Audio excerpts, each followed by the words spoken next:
Ողջույն հարգելիները, շնորհակալություն եմ հայտնում, որ միացաք մեզ Արարատ Աստվածաշունչի առաքելություն։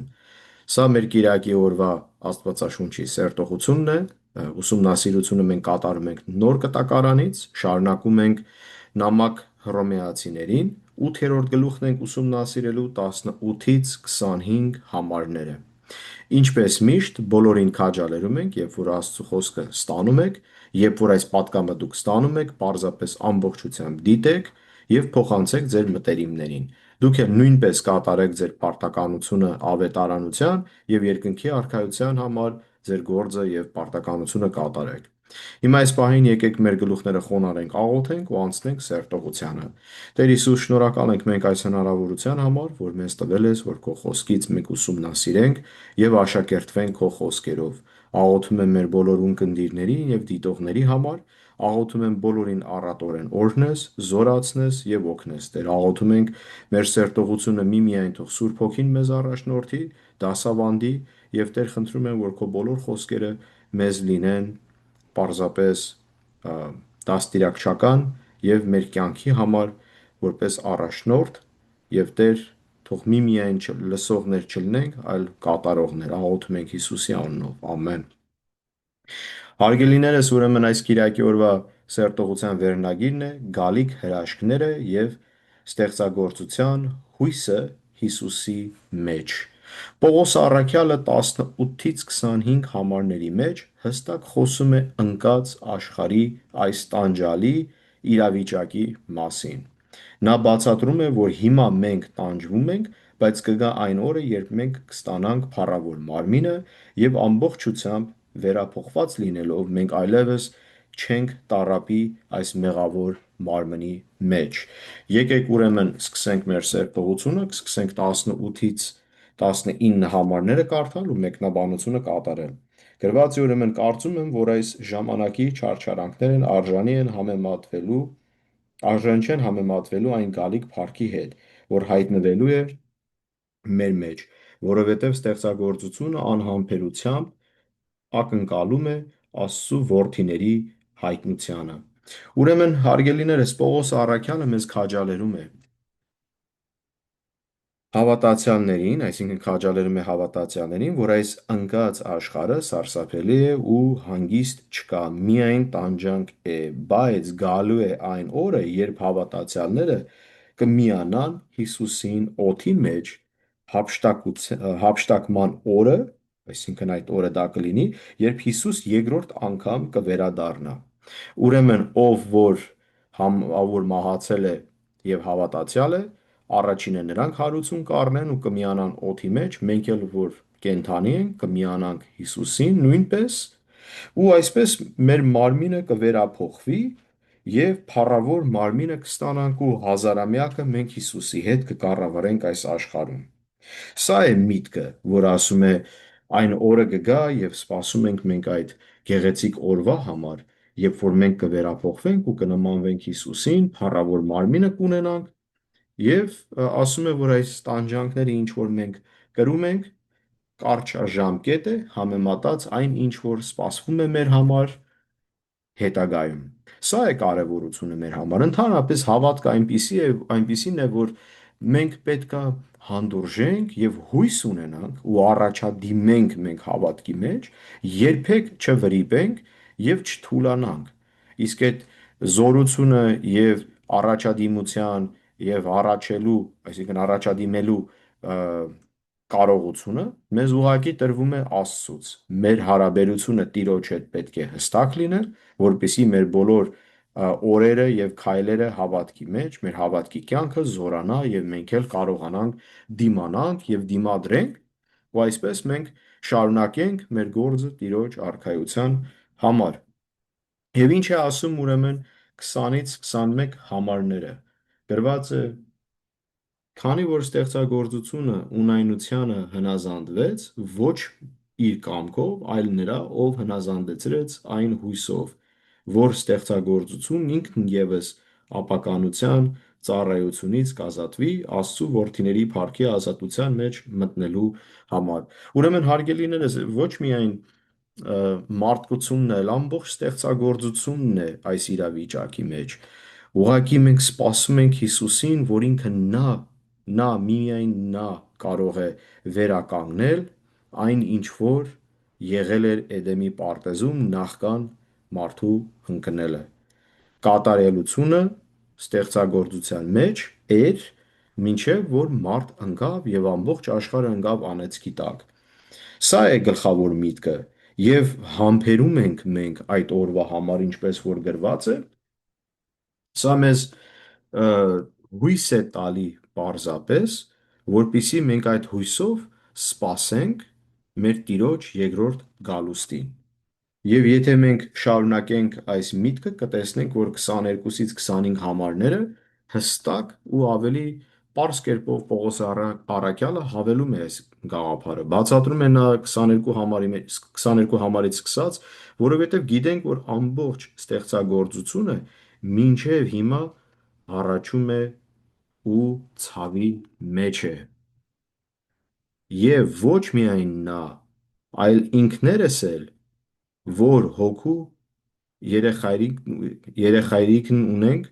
մենք էլ մեր մեջ հառաչում ենք, սпасելով որդեգրությանը, այսինքն մեր մարմնի փրկությանը։ Ուրեմն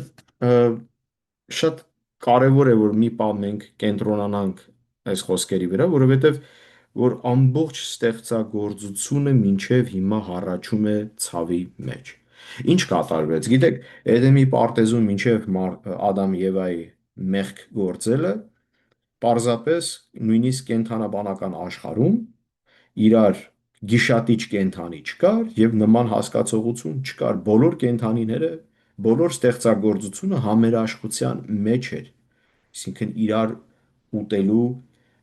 նույնիսկ նման բան չկար, հա, այսինքն նկատի ունեմ համերաշխություն կար կենթանաբանական աշխարհի մեջ, բնության մեջ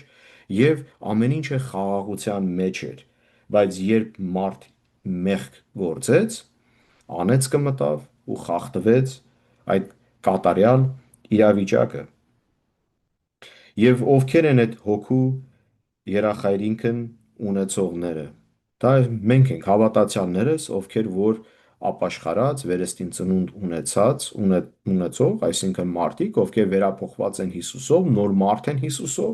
նրա մասին է մենք էլ ենք տանջվում, որովհետև մենք էլ ընկած աշխարհում ենք ապրում։ Եվ ընկած աշխարհում ապրելով մենք ամեն տեսակի անարդարություն, դժվարություն, տանջանք ենք կրում։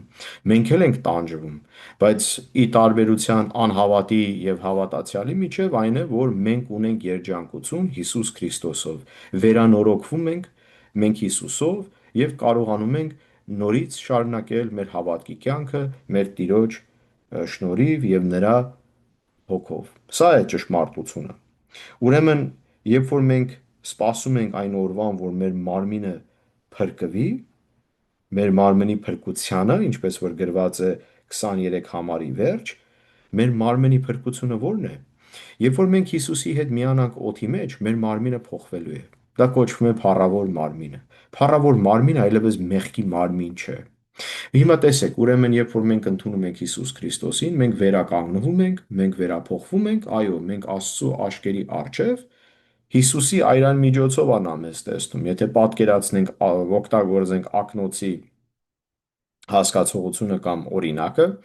երբ որ ակնոց ենք մենք դնում, օրինակի համար, այսպես ակնոց դնելու դեպքում ինչ է կատարվում։ Մենք ակնոցի միջոցով ենք տեսնում։ Եվ Հայր Աստված փաստորեն տեսնում է մեզ իր որդու սուրբ այրունով եւ որդու սուրբ այրան միջոցով։ Հենց այդ պատճառով, ասենք նպատակով ասենք, մեզի արդարացած է նա տեսնում, որտեղ մենք արդարացած ենք Հիսուս Քրիստոսով։ Ուրեմն մենք թեև փրկված ենք, երբ որ մենք մեր աչքերը փակենք այստեղ, կբացենք Տիրոջ մոտ, մենք արդարացած ենք, հետևաբար մեզ չկա դատապարտում, հա, որովհետև մենք արդեն Հիսուսով արդարացած ենք եւ փրկված ենք, բայց միևնույնն է, մենք դեռ կրում ենք մեր մեղավոր մարմինը եւ ամեն օր պայքար է մեղավոր մարմնի հետ։ Բայց այս դեպքում, երբ որ մենք ստանանք փառավոր մարմինը, մենք ազատագրվում ենք եւ հենց այդ գեղեցիկ փոփոխության միջոցով մենք էլ ազատվում ենք այս մեղավոր մարմնից։ Ուրեմն ինչ է ասում 24 համարից 25 համարները գրված է, որովհետև այս հույսով փրկվեցինք, բայց այն հույսը, որ տեսանելի է, հույս չէ, քանի որ այն ինչ որևէ մեկը տեսնում է, էլ ինչպես կհուսա, սակայն եթե ինչ որ չենք տեսնում, նրա հույսն ունենանք, ապա համբերությամբ սպասում ենք։ Լավ, տեսեք Պողոս առաքյալը ինչ է բացատրում։ Ասում է, որ լուծումը հավատն է, հավատի արտահայտությունը հույսն է։ Եթե հավատում ենք, որ Հիսուս երկրորդ անգամ գալու է, ուրեմն համբերատար կսպասենք։ Հույսը մեզ ուժ է տալիս,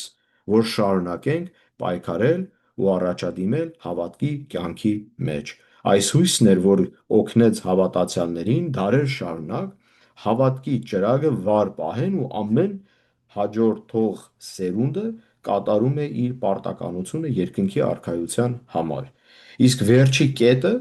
Պողոս առաքյալը սահմանում է հույս բառը եւ հասկացնում է, որ անտեսանելի է հույսը։ Սա է իմաստը հավատքի չտեսնելով հավատալ։ Պետք է չհուսահատվենք ու միմիայն կայուն մնանք Հիսուսին նայելով ու շարունակենք մեր պարտականությունը կատարել։ Ուրեմն հարգելիներս, մենք սպասում ենք այդ օրվա համար, երբ որ Հիսուս կգա, իր երկրորդ գալուստը եւ այն գեղեցիկ բանը, որ տեղի ունենալու, երբ որ նա կշղթայի սատանուն, հազարամյակը կիշխի այս աշխարհում Երուսաղեմից իր թագավորական աթոռը այնտեղ է լինելու եւ մենք էլ, ովքեր որ հավատացյալներ ենք, Հիսուսին ենք հավատում, ապաշխարել ենք, փրկվել ենք, վերստին ծնունդ ունենք, Հիսուսի հետ կիշխենք այս աշխարհում։ Սա է գեղեցկությունը։ Ուրեմն մենք այս հույսը ունենանք, հավատալով, որ գիտեք, աշխարհը տանջվում է հիմա։ Նամանավանդ այս վերջի իրադարձությունները, պատերազմները, սպանությունները եւ այս բոլոր աղտոտ բաները մենք տեսնում ենք, որ աշխարհը իրոք տանջվում է, աշխարհը իրոք անհաշտության մեջ է, խայտառակ վիճակ է հիմա եւ դրանով էլ մենք գիտենք, որ մոտ է Հիսուսի գալուստը, երկրորդ գալուստը։ Ուրեմն քաջալերվենք, հույսով լցվենք, որ Հիսուսի գալուստը մոտ է եւ չուշանանք իրան ընդունելու գործի մեջ։ Պետք է ապաշխարես, որ փրկվես եւ ինչքան ժամանակ որ տրամադրես յետ բրթելով այդ պարտականությունը, հետև գցելով այդ պարտականությունը եւ ականջի հետև գցելով իհարկե նկատի ունեմ եւ ասելով թե մի օր կանեմ կամ եւ այլն կամ ուշադրություն չդարձնել ու կարեւորություն չտալ ապաշխարության համար, կյանքը այնպիսի մի բան է, որ մի ակնթարթով մենք կարող ենք անհետանանք ու պարզապես մեր վերջին շունչը շնչենք ու արդեն ուշ ելնի չկարողանանք չհասցնենք ընդունել Հիսուսին եւ ինչու մենք գնանք հավիտենականությունը դժոխքում անցկացնենք։ Ուրեմն անհրաժեշտ է Հիսուսին ընդունել եւ Հռոմեացիներից 10-րդ գլուխ 9-ից 10 համարների մեջ ինչ է մեզ գրում։ Գրած է, որովհետև եթե Հիսուսին քո բերանով Տեր դավանես եւ քո սրտում հավատաս, որ Աստված նրան մեռելներից հարություն տվեց, կփրկվես, քանի որ սրտով հավատում են արդարանալու համար եւ բերանով դավանում են փրկության համար։ Դավանեք Հիսուսին որպես ձեր Տեր եւ Փրկիչ։ Ներողություն խնդրեք ձեր բոլոր կատարած մեղքերի համար, խնդրեք, որ Հիսուս ձեզ սպիտակ ձյան նման մաքրի